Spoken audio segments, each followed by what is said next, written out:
चौथा बाब, आसमान में परस्तिश।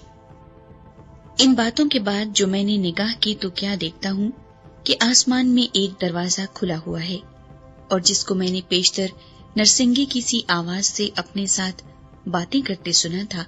वही फरमाता है कि यहाँ ऊपर आ जा, मैं तुझे वो बातें दिखाऊंगा जिनका इन बातों के बाद होना जरूर है। फौरन मैं रूह में आ गया और क्या देखता हूँ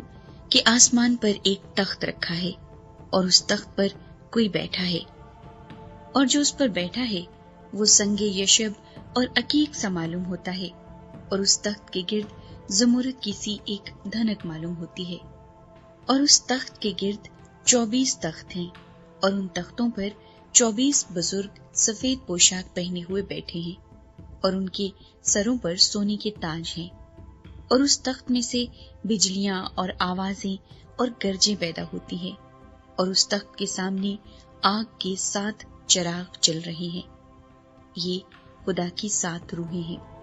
और उस तख्त के सामने गोया शीशे का समंदर बिलोर की मानिंद है, और तख्त के बीच में और तख्त के गिर्द गिर्द 4 जानदार हैं, जिनके आगे पीछे आंखें ही आंखें हैं।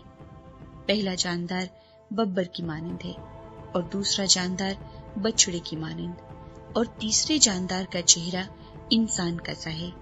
और चौथा जानदार उड़ते हुए उकाब की मानिंद है। और इन चारों जानदारों के 6 पर हैं, और चारों तरफ और अंदर आंखें ही आंखें हैं, और रात दिन बगैर आराम लिए ये कहते रहते हैं कि कदूस कदूस कदूस, खुदावंद खुदा कादिर मुतलिक, जो था और जो है और जो आने वाला है।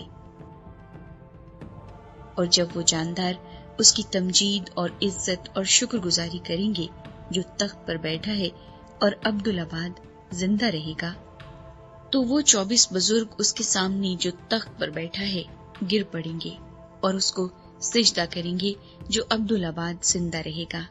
और अपने ताज ये कहते हुए उस तख्त के सामने डाल देंगे कि ऐ हमारे खुदावंद और खुदा, तू ही तमजीद और इज्जत और कुदरत के लायक है, क्योंकि तू ही ने सब चीजें पैदा की और वो तेरी ही मर्जी से थी और पैदा हुई।